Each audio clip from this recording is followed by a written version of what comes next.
من مكان لآخر، فقد يمكث فترات طويلة في دخوله وخروجه.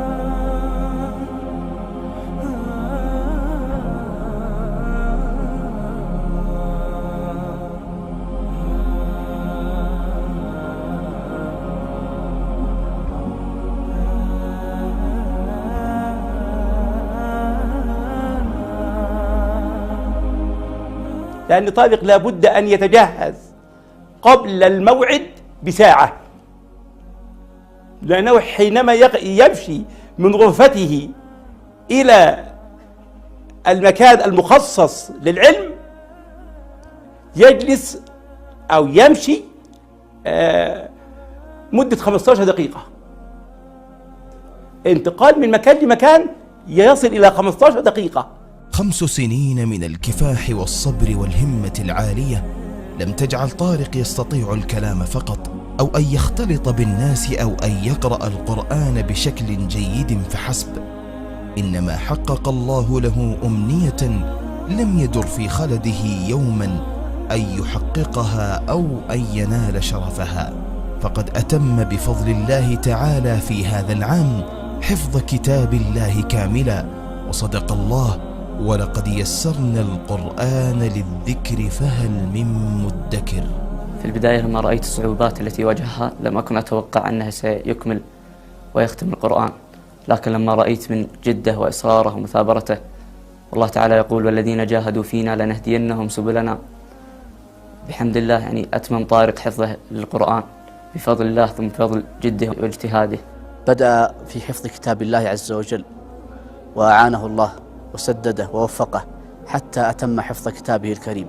شعوري عند إكمال كتاب الله، وهذه المنة يمنها الله علي، أن أتممت كتاب الله لا أستطيع أن أوصفها، حتى أن لما قرأ لي الموجه الدرجة سجدت لله سجود الشكر وأنا أبكي، ولم أشعر إلا وأنا ساجد، فلا أستطيع أن أوصف ذلك. كل من عرف طارق أو زاره وجد أثر القرآن في خلقه وصبره، وهكذا هم أهل القرآن كالغيث أينما حل نفع. ورغم ما يعانيه طارق، لكنك لا تراه إلا مبتسما بشوشا تأسرك أخلاقه وسعادته الغامرة.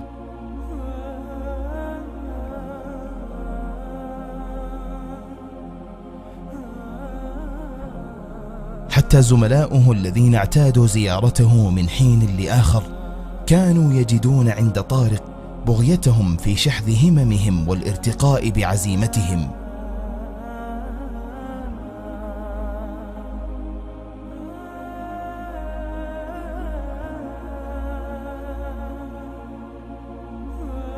لم يكتف طارق بحفظ القرآن، فقد بدأ مرحلة جديدة في العلم والتعلم، فقد التحق بدورات علمية عدة في المملكة وخارجها، وذلك كله باستخدام التقنية الحديثة، فإنه يستخدم فيها فمه ويديه المضمرتين. أنصح أخواني الشباب وأنصح نفسي قبل ذلك الحرص على كلام الله، فإنه الذكر، وإنه فيه خير كثير، بل هي السعادة في القرآن. وليعلموا أنه كلام رب البشر خالقهم وخالق الناس أجمعين، لم تتحرك أيديهم إلا بقدرته، ولم تبصر أعينهم إلا بفضله، ولم يسمعوا إلا بقدرته. قد قال الله تعالى: فعال لما يريد. لكن لما يستغل الشباب عمره ووقته فيضيع شبابه هدرا هنا وهناك ولا يستفيد منه، فتلك والله خسارة فادحة عليه، لأن في الشباب يتوفر عنده القدرة والعزم والنشاط. وأسأل الله أن يغفر لنا ولهم، وأن يحرصوا على كتاب الله، وليعلموا أن خير الذكر كلام الله. قال تعالى: فاذكروني أذكركم واشكروني ولا تكفروا. نسأل الله أن يجعلنا من الذاكرين. أعوذ بالله من الشيطان الرجيم. بسم الله الرحمن الرحيم. الحمد لله الذي أنزل على عبده الكتاب ولم يجعل له عوجا قيما لينذر بأسا شديدا من لدنه ويبشر المؤمنين الذين يعملون الصالحات أن لهم أجرا حسنا ماكثين فيه أبدا